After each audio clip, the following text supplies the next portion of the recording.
Well, good day everyone and welcome.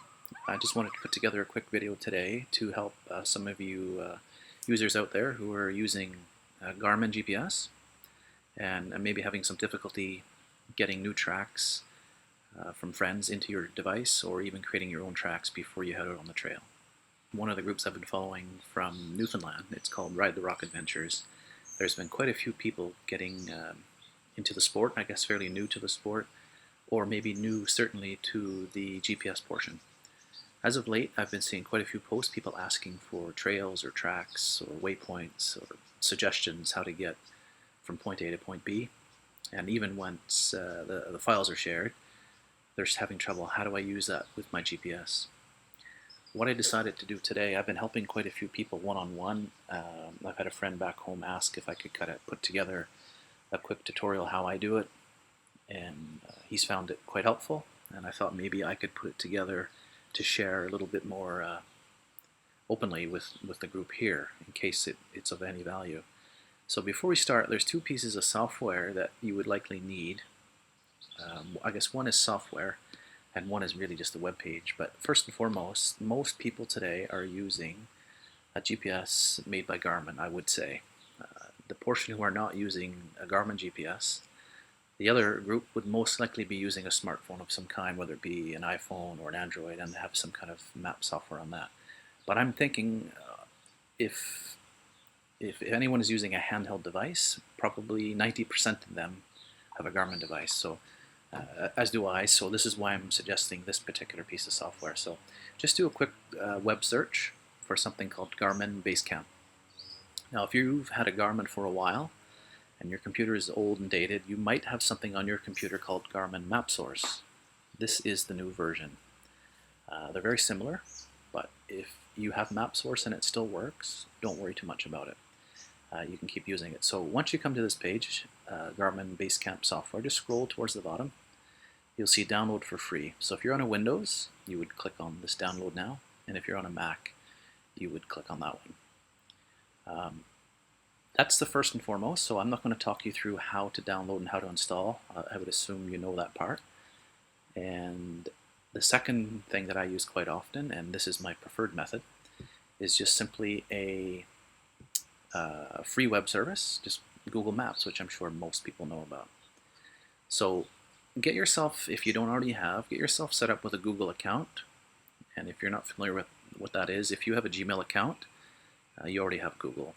So if you've gone to just simply Google Maps, it's going to come up with where you are, provided you allow your computer to share location. So in my case, I live overseas at the moment. I'm in a small country called Brunei, Southeast Asia. Your maps will show up wherever you are. But what you need to do before you start this is just make sure that you've signed in. So in my case, Stephen Ricketts, I've already signed in. So now, between the two pieces of software, Garmin BaseCamp and Google Maps, we can put together a very simple method to create tracks, create waypoints, and later share with your device. We're going to start off with a quick tutorial on the software called Garmin BaseCamp. So I'm using a Mac at present. Near the bottom, if I have it set so that my tray just auto hides once I'm not using it, but this is the icon you're looking for, Garmin BaseCamp. And when you open it up, yours might look slightly different, obviously, because you've got different configuration on your top toolbar. You might have different maps available to you. But I think once you download the free version of Garmin BaseCamp, it comes with something called a global map. The global map is very low quality, doesn't have a lot of detail, but you can get free maps, or you can simply download paid versions, or you might even pop into a local shop and buy an SD card with maps already preloaded. Once you start panning around with your map, even though you might have a new and a fast computer, it gets a little bit slow and sluggish because you've got a lot of stuff to move around. So what I would suggest is maybe start midway on the detail level, and it only applies when you've zoomed out from somewhere. So if you were to zoom in on something, it would still give the maximum detail. But once you zoom back a little bit and you're just looking to find yourself in a generic area, so in this case Deer Lake, you want to go there, you can change the detail later. And this particular map the global map because there's not much to see. It's not too bad. So I'll go up here to my menu at the top. I can change the map that I want to be on the overlay. So for example, a map that I've bought recently is called Backroad Maps Newfoundland. It's the 2019 edition, and it'll show a bit more in the Deer Lake area. So you'll see here, I'm only at halfway. If I go all the way, it'll show a bit more if you're zoomed out. But if you were, we'll take an example right in the town itself. You see it's got the major highways, it's got the Trans-Canada. But even though if you were to leave detail zoomed out, you can zoom in, it will eventually, the further in you zoom, it will show all the detail. Now if I came down once zoomed in and brought it right, it's not really going to change anything. So don't get too concerned with that. But what I do believe, half or just over half is better for panning and finding a particular area. So now if you want to edit the top toolbar in Garmin BaseCamp, put your cursor at the top gray toolbar and right click and select Customize Toolbar. What you'll see now at the top, you'll notice that the icons are kind of wobbling back and forth. That means they can be moved around. So in my case, this is how I like it set up. But if for some reason you wanted to swap something, you can click and drag and move it over, move it back. Or if you don't even want it there, for example, you can just click down below. I quite like having the currently displayed map item, so anything that's down in this lower can be brought up, and anything that's up there can be removed. Anything that's up there can be reorganized, so to speak. So I'm going to put it back where I like to have it, and as it sits right now, that's basically how I like mine set up. There's certain things along the top that you may want or not want. So for me, I'll go across what I have. I would say is probably the basics that you might need. So device transfer, so that's send out to device, receive from device. This is a pan tool. What that means is if you were to grab your map, left click and hold, you can drag your map around. The magnifying glass, if you were to come down close to the town of Deer Lake and you say, I just want to see that particular bit, it kind of zooms it up. If you choose a select tool, this is very handy once you have something on your map.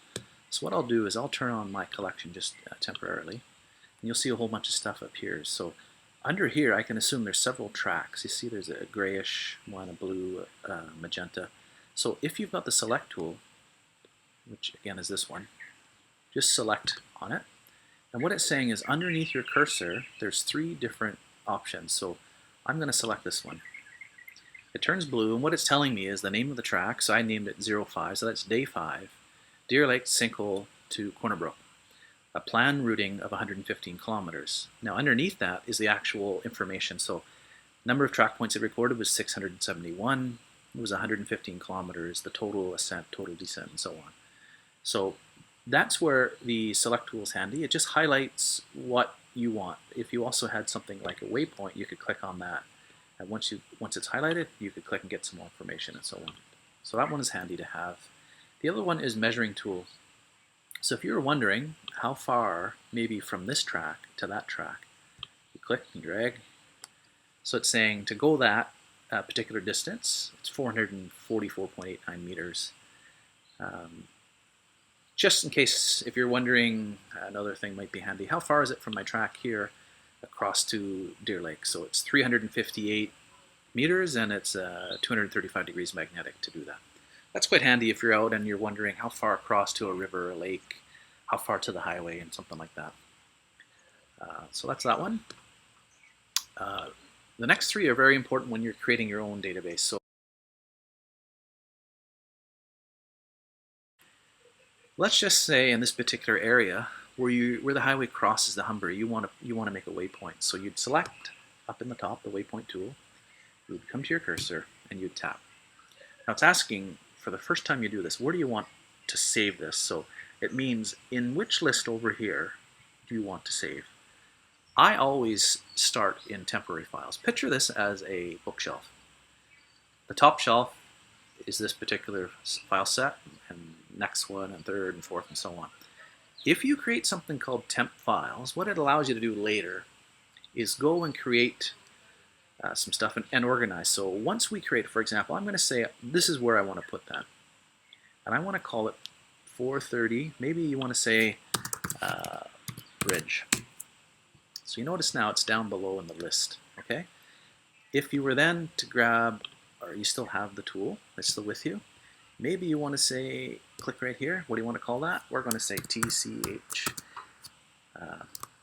Deer Lake. Enter, and so on. So it starts building your list quite quickly. If you want to change any of these, maybe give them different icons, you can do that. So you would click on the icon that it's given you right here. So in this case, there's a flag. Choose, and you could choose something different.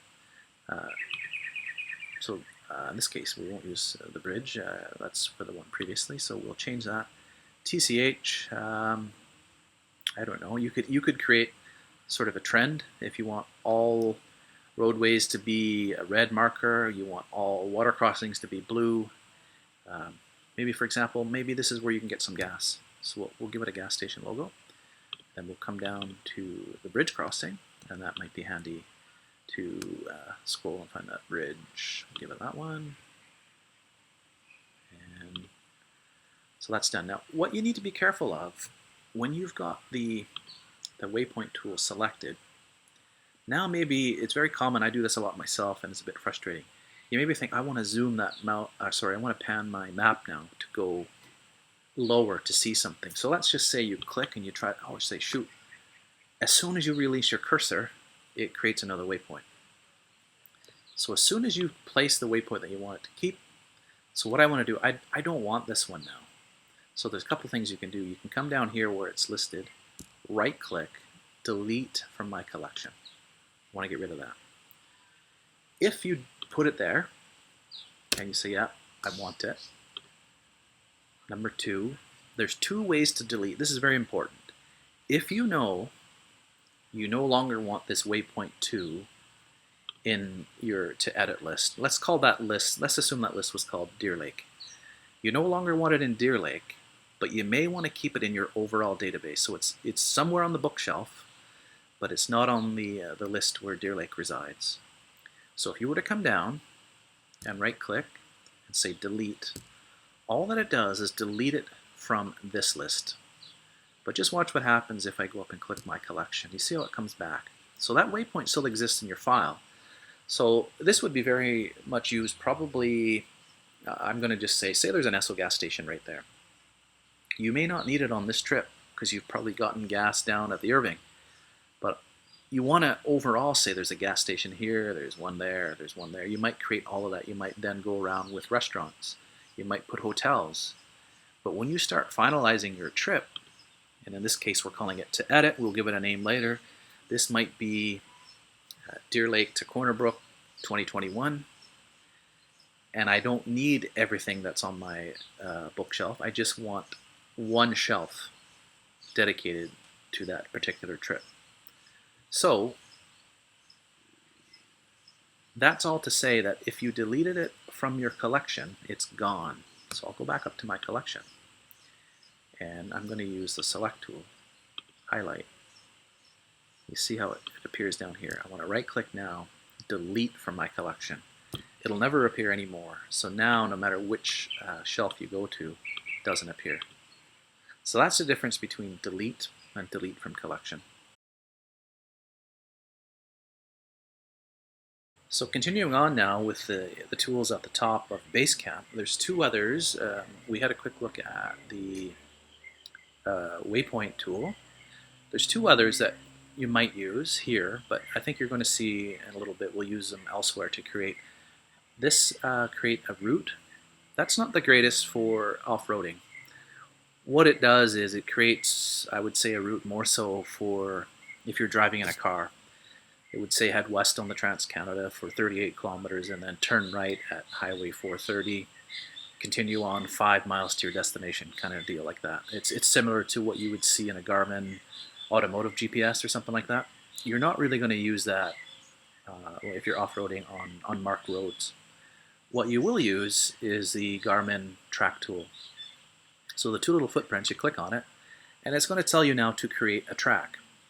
So let's just assume we were up here near North Lake, or we were right here, and we want to get over there.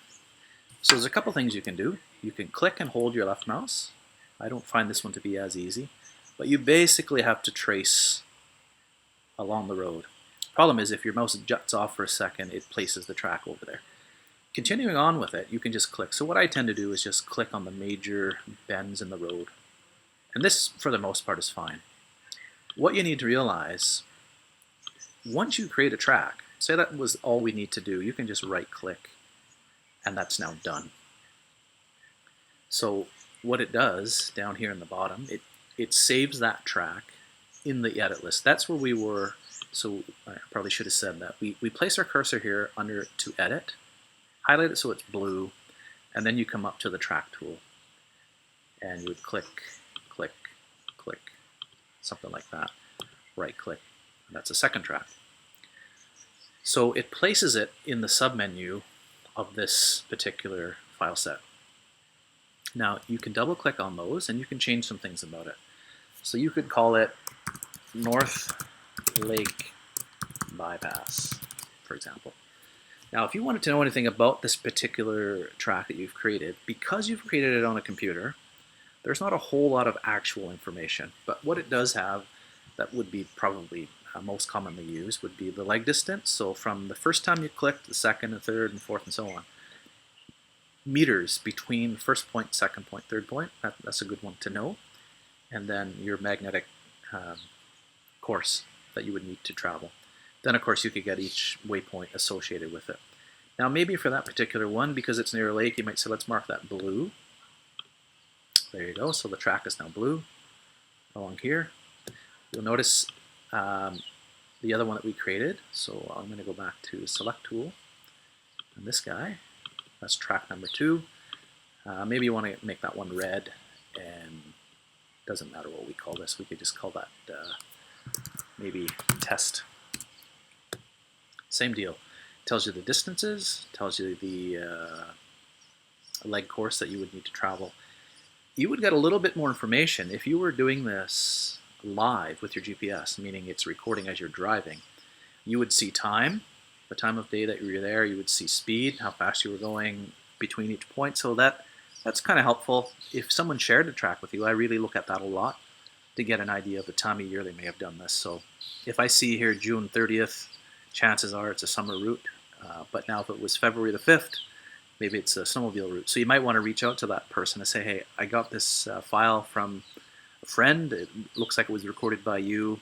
Is this route passable on an ATV, on a side-by-side, or is it only snowmobile friendly, something like that. So that's how you can use this particular field. So to get that's associated with any tracks, any waypoints. You just double click it, it gives you a bit more information.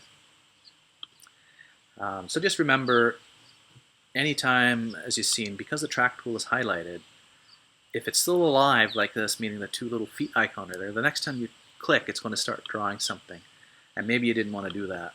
The same is true, remember, if we had the waypoint tools, like, oh shoot, didn't mean to do that. So just be careful. What's best to do, once you're done with the tool for the moment, try to go back and get the select tool, and that'll help you not be dropping things like a waypoint or a track unnecessarily. But again, that's why putting it all in your to edit field first, because what you're going to do in a little bit, let's just say now that we want to keep some of this, so we could open up little submenus called Newfoundland files, for example, and you say, you know what, this waypoint, for example, maybe I want that, and I'm going to click and drag, and I'm going to go put it into Waypoints NL. So if I go there now, that's the one that I put. So you can put a waypoint from any list into any other list, and it'll exist multiple times. But in this particular case, that was just a sample. I don't want it anymore. So just remember, as we talked before, right-click on the individual file, whether it be a track, a waypoint, a route, and delete it from your collection if you know you never want it again. If you just don't want it in the waypoints list, you could go delete, but I'm going to delete from my collection. And the same is true to edit. We got a few other things. So if I wanted to put this North Lake Bypass in my, say, for some reason I wanted it in Cross NL by ATV, I could click and drag, once the little plus sign appears, I should open that first. Once the little plus sign appears, you could release it. I'm not going to because I don't want it to be there. But that's how you clean up. And then what's nice is, because we're working with a to edit field, we say all of these were maybe mistakes or I don't need them anymore. You can just get rid of them all. So highlight all of these guys, right click, and delete from my collection. So now it's gone.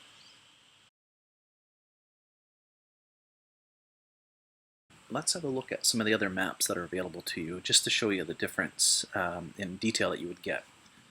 So presently, we're in the area of Deer Lake. I'm going to grab the hand tool, and I'm going to just slide just to get us to the main area of Deer Lake. Now, like I said, this global map is likely what comes free when you download Garmin BaseCamp. There are a ton of maps out there. Some are paid, some are free. So for example, Backroad Maps, that's a paid edition. I think when I bought that 2 years ago, I think it was selling for $69 Canadian, and that's for the SD card to be shipped to you that you just plug into your GPS. One of the nice options with the Backroads Maps, when you pay for the service, you're allowed to also download the PC version. So you've gotten an SD card that plugs into your device, assuming you have an SD card slot, which I think most Garmin's do. And then they'll also give you a link to download the actual maps as well, so it's on your PC or your Mac. So this is what I'm using, is that particular service. So now if you notice in Deer Lake itself, I mean, you'll see all the town streets, the off-ramps, businesses. This is where we talked, if you make your detail greatest, you'll find more. I go midway just because it's a little easier, cleaner to use. So that's one, that's a paid version. One that I'll show you in a second here where you can download for free. So it's called Canada East Provinces Topo. Very similar detail. I mean, it's just slightly different color configuration, but in terms of off-ramps, businesses, everything. So I personally would probably stick with this one in future. It's free, you can download it, and to be honest, you're only going to use Garmin BaseCamp to basically receive files from a friend and then send to your device. Or you might use it very basic to create some tracks, but you're going to see here very soon, we're going to skip over to Google Maps, which I believe is the preferred way to create a track, because you're going to be looking at a satellite image to see what looks to be passable or not. Now, if all you're going to use are existing roads, then Garmin BaseCamp with this particular map is great. So if we zoom out, for example, you'll see a lot of the logging roads in and around Deer Lake. I mean, certainly if you make the detail greatest, you would find enough, I think, to get you going. Now let's just see the difference. So Goose Arm Road, as you come out, comes to the creek. It ends here, or so it looks on this particular map. If I was to go back to Backroads, for example, you'll see that road continues, and it might get you to where you need to go. Another map that you can get is Ibicus, I believe it's how you say that. That was a free download. I don't know if it exists anymore, to be honest. It was something created a long time ago. I got it many years ago, but it too ends at the creek crossing right here. So it's not the greatest detail, but what I do like about this map, if you notice, it kind of shows tree lines and swampy areas and open areas. Another map that you used to be able to get for free, and it seems like it's been stopped at the moment, but I suspect it'll come back, is something called OpenStreetMaps, OSM. That's very common. So the last one that I downloaded was probably just a month ago, but the last edition that was released was June of 2020. So it's it is actually a year old now. But for some reason I just went to the site, can no longer get that one. But if you click on it, not much better than the original version of the Canada Topo Maps. I did buy from Garmin many years ago something called Topo Canada version 4. I can't even tell you how old this is. That's probably, I'm guessing, 20 years old, but not certain on that. In any case, it might have a bit more detail. As you can see, it continues a bit further. But some of the roads in certain areas don't exist. I would say of all the free maps, I'm guessing that this Canada East Topo is probably the best, but certainly going for a paid version, This backroad maps is quite good. I know there's some other one, Trackback I think it's called. I'm sure they're all equally the same, but obviously you've got to pay to support the people who create them. So I paid my fee, I bought backroad maps, and it's probably the most detail for Garmin BaseCamp. Having said that, again, we're soon going to get to Google Maps, and I think you'll prefer that one. Okay, we touched real briefly on the different bookshelves, we'll call it, over here on the left. So let's just say in your particular BaseCamp, you're going to have, maybe if it's brand new, if you just installed it, you might have nothing over here. So what you could do is go to My Collection and right click, and it's going to give you a couple of options here. So what you might want to do, this is what I would do. So we're going to call it New List or New List Folder. So the difference is, let's have a quick look at that first. So a folder is, for example, NL files, and a new list is this here particular 2019 Crossing NL ATV trip. So if we wanted to now in Newfoundland create more, we could right click and we want to go New List. We don't want a new folder because we're already in a folder. We want a new list, and we want to call that Deer Lake to Corner Brook, as we just discussed. So now that we've got that created, everything that we place in there will be important to that particular file. So you could go to things such as Waypoints. Now let's zoom out a little bit. So all of these different points here that highlight in blue, you might say, you know what, all of those I want to be in there because it's businesses, it's gas stations, it's places to get food, whatnot. So if you want to select everything, go up to your select tool and just draw a box around. So you notice now everything turned blue, it's highlighted. As long as you go down to one of them down here that's highlighted, click and drag and place it Deer Lake to Corner Brook. And now when I open up Deer Lake to Corner Brook, you'll see that it's all there. So then I could go and grab my pan tool, come over here, get closer to Corner Brook. So if you notice, I'll make my zoom detail a lot less so it's not so congested. So right now, this is just basically the actual backroads map. You're not going to see a whole lot. I'll make it even clearer for you. I'll go to Global Map. See, there's almost nothing there. But if I go to Waypoints NL, it's going to display everything that's associated in this particular area that are waypoints. Now, everything that I've just put on there, maybe you're going to say, you know what, I want all of those waypoints to be in my Deer Lake to Corner Brook list. So again, go up to your select tool, drag a box around, as long as it captures a portion of that name somewhere. Now again, come down, click one of them, click and drag and hold, and go up to Deer Lake to Corner Brook. Now if you see, everything that's in Deer Lake to Corner Brook will appear on my map. We'll grab our drag tool. So we first put this in, see here, and then secondly we went to Corner Brook, grab those. Now if I go to my collection, you'll see I got quite a bit of stuff. It gets very, very congested. You're going to see a lot of things.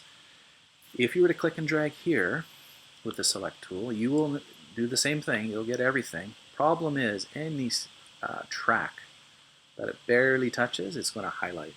So if you click and drag all of that, you're going to see a lot of tracks in the Red Indian Lake area, which is where I'm from.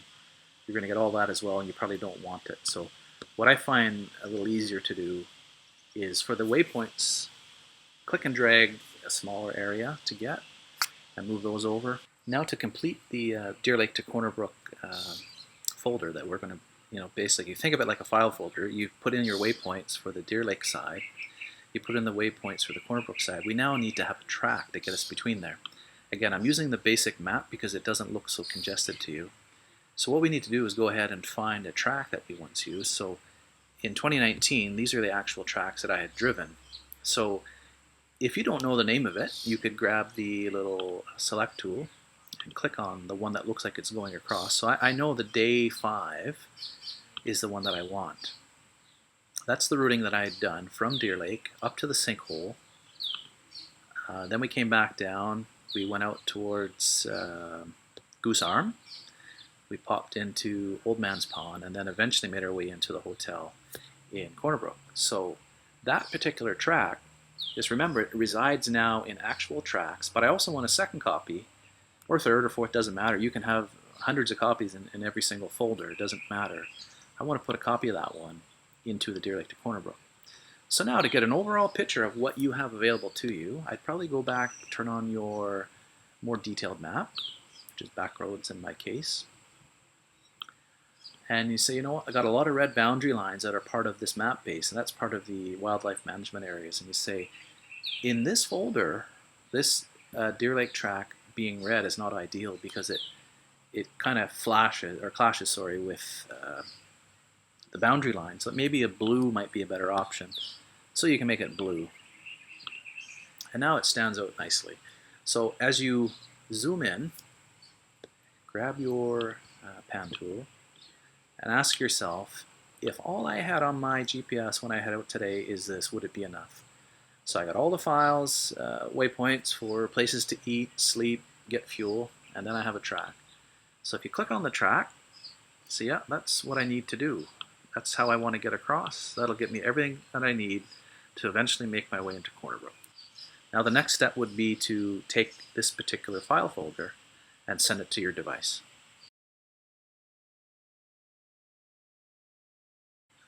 Okay, now I've gone ahead and plugged in my Garmin device. I'm just waiting for it to load up. If you notice up here in the top left of BaseCamp, my Garmin device presently is blank. So what that means is it's not connected to a device. If you've had multiple Garmin GPSs plugged into your computer, they would each show up in that list. So we need to take everything that we just put into the little file folder for Deer Lake to Corner Brook, and we need to send it across to our Garmin device before we head out. Assuming your device has maps already on it, all you want to send over at this stage would be the waypoints in Corner Brook, the waypoints in Deer Lake, and the track system between the two towns. So now you'll see up in the top left, my device has been recognized. So what it's seeing, I'll just let it catch up here. So it's basically my computer's trying to read all the files on it. So what it's saying is, plugged in now is a Garmin eTrex 30. And on it there's a SD card with Newfoundland 2019. So that's again the Backroad Maps SD card. And so if you just click on your particular device one time, what it shows you in this file is, if you notice how the name now says eTrex 30, everything down here is on your device. What we want to do is take this particular folder and everything within it and send it to the Garmin. So the simplest way is to highlight it so that it's blue, single click, and now you see up here where it says device with an arrow up, it means send your currently selected list or folder to your Garmin device. This is super quick, so you click on that, and what do you want to send across? Well, in this particular case I want to send tracks and I want to send waypoints. If you didn't have maps on your device and you want to send some maps from this particular list, you would also choose this. I'm not going to do that because I already have my maps over there. But if you did, what it would do is quickly send over tracks and waypoints, and then it's going to pop up a screen to say, which maps do you want to send over now? I'll leave it unchecked for the moment, and if you need to do that and you have maps on your Mac that are not on your device or on your PC, you can do that. So I'll just show you how quick this works. So as soon as I hit send now, it's saying sending, and now it's complete. So I can go ahead and unplug my Garmin GPS from my computer, turn it on, and everything that we just highlighted, everything that's in this folder, is now on my device besides what was already there. It doesn't delete anything. So I think, based on the trip that we're planning, I have enough information. I've got all of the waypoints, I've got the route, and I've got the waypoints at destination. So that's how you send it over. If you wanted to receive, it'd be the same thing. So what I would do is I would put my cursor in temporary files. I would go receive from device. What would you like to receive? let's maybe assume all we want are tracks. I'll turn off that, hit receive.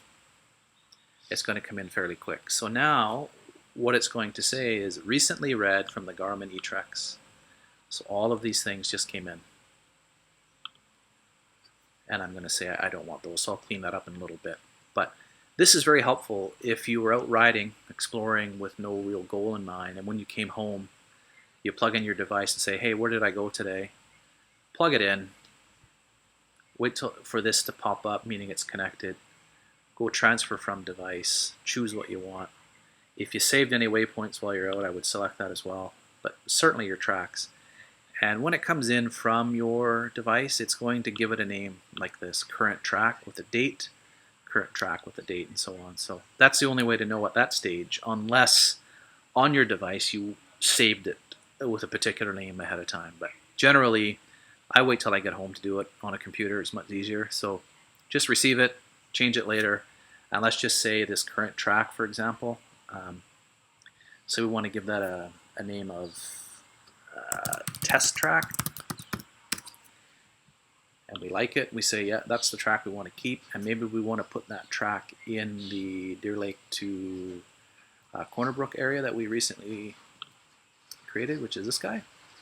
We could take the test track and slide it up, and now it's there. So now we can go ahead and delete everything in this list down below. We don't want it anymore, and we can unplug our device.